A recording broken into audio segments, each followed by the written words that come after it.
کہ جہاں باقی تمام چیزیں بڑی کلیئرلی قرآن حکیم میں ہیں، اس پہ بھی اگر ہوتا تو صاف ہوتا. آپ نے جناب غامدی صاحب کے موقف کو سمجھا؟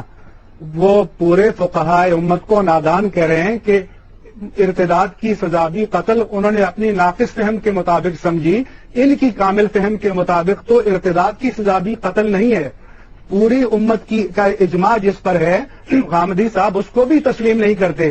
اس کا نام ہے جاوید احمد، ہمارے لاہور کا ہے جاوید احمد غامدی. اس نے بھی اس دین کو برباد کرنے کے لیے کئی مسئلے پیش کیے، اور مسئلے وہ پیش کیے جس کا تعلق قرآن سے بھی نہیں تھا، مسئلے وہ پیش کیے پیغمبر کی سنت سے بھی نہیں تھا، مسئلے وہ پیش کیے کہ جس کا تعلق اجماع امت سے بھی نہیں تھا. اجماع امت سے کٹ کے ایک نیا راستہ پیش کیا. ایک آدھ اس کا مسئلہ نہیں ہے. اس بدبخت نے مسئلوں کی لائن لگا دی ہے امت کو برباد کرنے کے لیے، امت کو تباہ کرنے کے لیے. اللہ ہم سب کی حفاظت فرمائے. دیکھیے، اسلاف امت کا اور سلف صالحین کا جو منہج ہے، اس کا ایک بنیادی ضابطہ اہل بدعت سے براعت کا اعلان ہے. جو لوگ بدعت کی دعوت دیتے ہیں، صحابہ کرام پر تنقیدیں کرتے ہیں، جیسا کہ آپ نے جن لوگوں کا نام لیا ہے، اسرار صاحب، غامدی، مرزا اور اخوانی، یہ چار چیزیں آپ نے ذکر کی ہیں. یہ چار چیزیں ایک دوسرے سے منسلک ہیں. یہ سب کے سب صحابہ کرام کی توہین اور تنقید کرنے والے لوگ ہیں، وحدت الوجود کی دعوت دینے والے لوگ ہیں، صحیح حدیث کا انکار کرنے والے لوگ ہیں، غلط انداز کے اسالیب اختیار کر کے صحابہ کرام پر تنقیدیں اور شبہات پیدا کرنے والے لوگ ہیں. یہ سب کے سب اہل بدعت میں سے ہیں. ان لوگوں کے ساتھ اپنا پلیٹ فارم شیئر کرنا، ان کے ساتھ اٹھنا بیٹھنا یہ جائز نہیں ہے.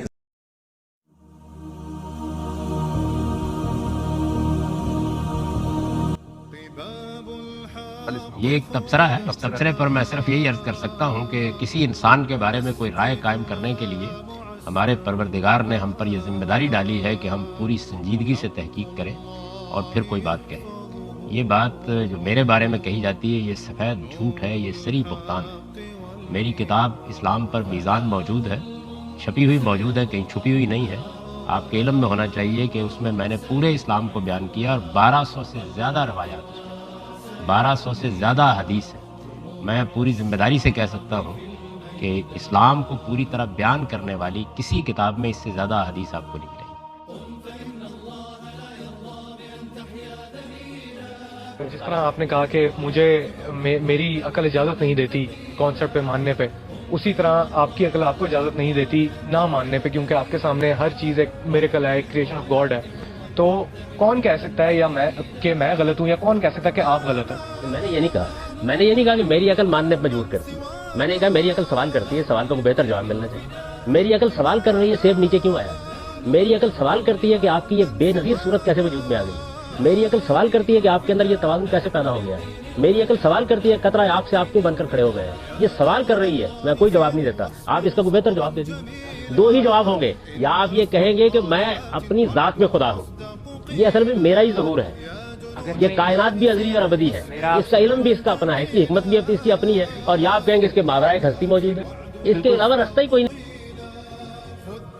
یہ جو تین بنیادی سوالات ہیں کہ میری ابتدا کیا ہے، میری انتہا کیا ہے، میری وجود کا مقصد کیا ہے، اس میں مجھے بتا دیجئے کہ فلسفہ کامیاب ہو سکا آج تک جواب دینے میں. میں فلسفے کا طالب علم ہوں، میرے بال سفید ہوئے ان سب کو پڑھتے ہوئے.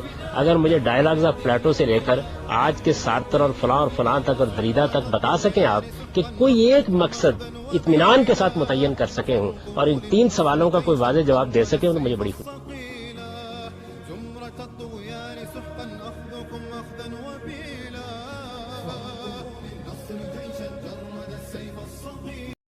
Invite to the way of your Lord with wisdom and good instruction, and argue with them in a way that is best.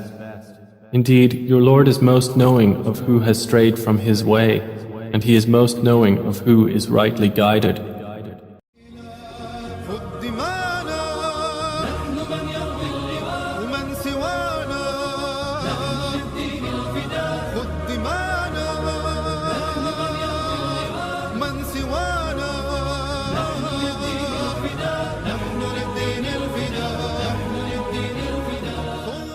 ہماری زندگیاں آپ پر قربان.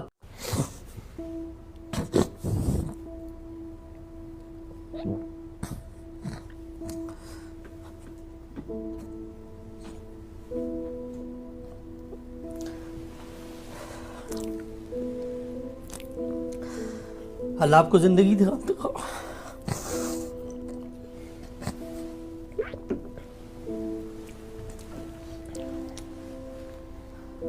تو لوہی کی پوچھتے ہیں ہم سب کہ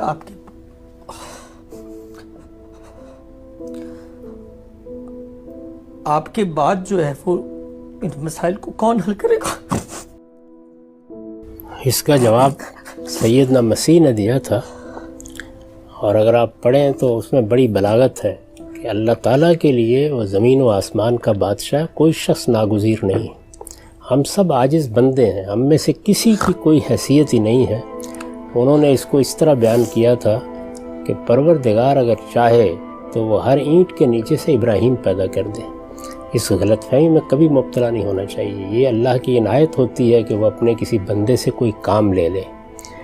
یعنی اللہ تعالیٰ کی دنیا میں نہ ان لوگوں کی کبھی کمی ہوئی ہے جو اللہ کے دین کو سمجھتے اور بیان کرتے ہیں، نہ کسی دور میں اس طرح کا کوئی معاملہ پیدا ہوا ہے. اگر آپ پچھلی تاریخ پر نگاہ اٹھا کے دیکھیں تو ہر دور میں اللہ تعالیٰ ایسے جلیل القدر لوگ پیدا کرتا رہتا ہے کہ جو اپنے اپنے زمانے کے لحاظ سے لوگوں کے لیے تشفی کا سامان کرتے ہیں. کسی بندے کو اپنے بارے میں یہ خیال بھی نہیں کرنا چاہیے. اس دنیا میں خدا ہی کی حکمت اور اسی کے قانون اور قدرت کی کار فرمائی ہے. اس کے تحت لوگ آتے ہیں، اپنی خدمت انجام دیتے ہیں، اور جتنا ممکن ہوتا ہے وہ خدمت انجام دے کے چلے جاتے ہیں. جب جاتے ہیں تو بعض اوقات ہم جیسے لوگ اس غلط فہمی میں مبتلا ہو جاتے ہیں. یہ محض ایک غلط فہمی کا اظہار ہے اگر کسی نے کیا ہے، ورنہ ایک آدمی دنیا سے رخصت ہوتا ہے، اللہ تعالیٰ 10 اسباب اپنے دین کو بیان کرنے کے پیدا کر دیتے ہیں. اس سے پہلے دیکھیے کتنے بڑے بڑے لوگ دنیا سے رخصت ہوئے ہیں. میری تو کوئی حیثیت ہی ان کے مقابلے میں. یعنی اگر آپ دیکھیں تو شاہ ولی اللہ تھے، آپ دیکھیے تو شبلی تھے، آپ یہ دیکھیے کہ ابوالکلام تھے، یہ دیکھیے کہ اقبال تھے، یہ دیکھیے کہ حمید الدین فرائی تھے، امین احسن اصلاحی تھے. تو بہت بڑے بڑے لوگ، ابوالعلا مودودی تھے. تو بڑے غیر معمولی لوگ آتے رہے ہیں، اور ہر آدمی کے جانے پر لوگ اسی احساس میں مبتلا ہو جاتے ہیں. یہ اللہ کی دنیا ہے، اس میں ایک کے بعد دوسرا شخص آتا رہتا ہے. اللہ تعالیٰ اگر اس میں کوئی وقفہ بھی پیدا کرتے ہیں تو وہ بھی ان کی حکمت پر منحصر ہوتا ہے. تو میں تو ایک طالب علم ہوں، طالب علمانہ خدمات میں نے انجام دی ہے.